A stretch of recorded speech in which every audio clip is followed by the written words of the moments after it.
दुनिया में जितनी प्रार्थनाएं पैदा हुई हैं उनका मर्म इस एक शब्द में छिपा हुआ है, कृतज्ञता, ग्रेटफुलनेस, ग्रेटिट्यूड। आप अगर कृतज्ञता के भाव से भरे हैं, जो कुछ आपको मिला है अस्तित्व से, उसको हमेशा याद रखना। सुबह दोपहर शाम अपनी जिंदगी की 10 महत्वपूर्ण चीजें याद कर लो जो अब तक आपको मिली है।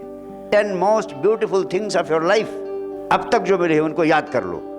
सुबह सोकर उठते हुए उन 10 चीजों को याद करो जो 10 सबसे महत्वपूर्ण चीजें आपको मिली हुई है। हर रोज प्रातःकाल सोकर उठते ही उसे याद करो, और प्रातःकाल सोकर उठते ही 10 चीजें वो याद करो, और 3 चीजें कल के दिन में जो अच्छी अच्छी हुई है। अगर कुछ नहीं हुआ, किसी ने आपको प्यार से गले लगाया हो, प्यार के 2 शब्द आपसे कहे हो, केवल 3 चीजें कल की याद कर लो। 13 थिंग्स, 10 अब तक की जिंदगी में जो महत्वपूर्ण, और 3 उसमें कल जो महत्वपूर्ण चीज हुई। हर एक को याद करके उनके प्रति धन्यवाद का भाव मन ही मन व्यक्त करो। आपको ये मिला है, गुरु भगवान को धन्यवाद, ये भी मिला है, धन्यवाद। जो व्यक्ति अपनी कृतज्ञता को, जो अस्तित्व ने दिया है, उसको याद करता है, वो अपनी मनचाही चीजों को पाने की पात्रता हासिल कर लेता है। यानी उस तरह की चीजें फिर आप रोज रोज याद करते रहेंगे तो उन चीजों की आपकी जिंदगी में बाढ़ आने लगेगी, जिन चीजों के लिए आप धन्यवाद देना चाहेंगे। हमेशा उन चीजों की बाढ़ आ जाएगी आपकी जिंदगी में। मैंने कहा ध्यान देना ही, जिस चीज का ध्यान करोगे वही चीज आपकी जिंदगी में बढ़ेगी। इसीलिए कृतज्ञता सबसे बड़ा जादू करता है आदमी के जीवन में।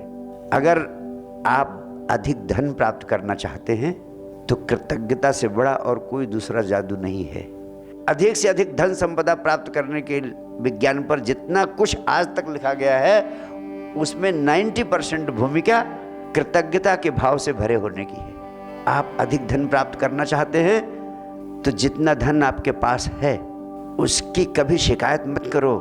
कभी ऐसा न कहो कि आपके पास पर्याप्त धन नहीं है। धन की कमी की चर्चा मत करो। जो धन आपके पास है, जितना भी धन है, उसके प्रति कृतज्ञता का भाव होना बहुत जरूरी है। लेकिन लोग मुझसे कहते हैं कि जब धन की कमी है तो जो थोड़ा सा धन है उसके प्रति कृतज्ञता, धन्यवाद कैसे पैदा हो? ये बहुत महत्वपूर्ण प्रश्न है। मैं कहना चाहता हूं ये थोड़ा कठिन काम है कि धन आपके पास कम है फिर भी उस धन के प्रति कृतज्ञता का भाव पैदा करना है आपको। निश्चित रूप से थोड़ा कठिन काम है, लेकिन इसको आसान करने का तरीका आपको बताना चाहता हूं। अगर आपको यह पता चल जाए कि जब तक हम जो धन मेरे पास है उसके प्रति कृतज्ञता का भाव नहीं व्यक्त करेंगे, तब तक मुझे और अधिक बहुत अधिक धन मिल ही नहीं सकता है। तो निश्चित रूप से आपके भीतर मौजूदा धन के प्रति कृतज्ञता का भाव पैदा होना शुरू हो जाएगा।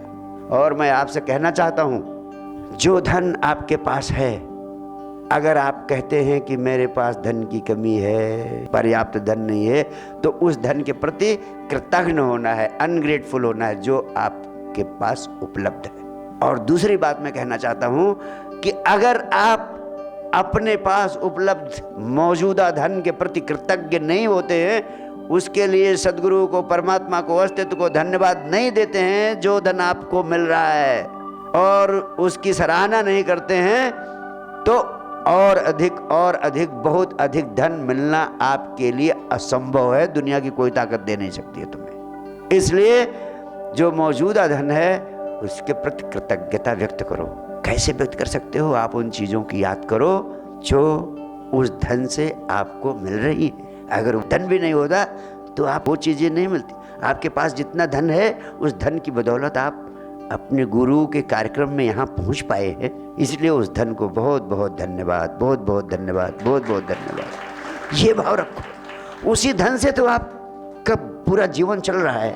इसलिए मौजूदा धन के प्रति कृतज्ञ होने के 3 बड़े बड़े कारण खोज लो कि जितना धन मेरे पास है, ये धन नहीं होता तो पहला, ये बड़ा काम आप नहीं कर पाते जो आप कर पा रहे हैं। दूसरा, ये बड़ा काम नहीं कर पाते जो आप कर पा रहे हैं। तीसरा, ये बड़ा काम आप नहीं कर पाते जो आप कर पा रहे हैं। इसलिए गुरु भगवान को धन्यवाद दो। गुरुदेव धन्यवाद धन्यवाद धन्यवाद। इस धन के कारण ही मैं ये भी कर पा रहा हूँ, ये भी कर पा रहा हूँ, ये भी कर पा रहा हूँ। और ये रोज रोज आपके भीतर ये धन्यवाद का भाव आ जाए तो मैं कहता हूँ और अधिक, बहुत अधिक धन खिंचता हुआ आपके पास चला आएगा। ये आपको अध्यात्म का विज्ञान, धन पाने के विज्ञान के संबंध में महत्वपूर्ण बात कह रहा हूँ।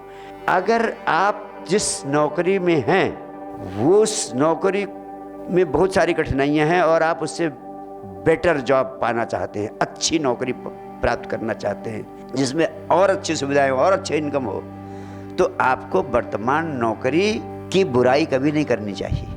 जिस नौकरी में आप हैं उस नौकरी की बुराई अगर आप करेंगे तो उससे बड़ी नौकरी आपको ज़िंदगी में कभी नहीं मिल पाएगी।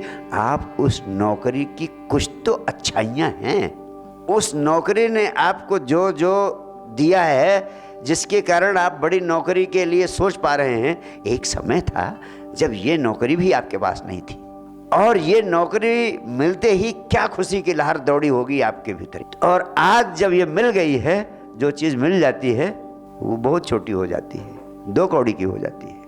इसलिए जो नौकरी मिल गई है उस नौकरी में जो अच्छी अच्छी 3 चीज़ें हैं जिसके कारण तुमको ये अच्छी अच्छी 3 चीज़ें मिल रही हैं, उनको रोज याद करो और उसके लिए उस नौकरी को धन्यवाद दो।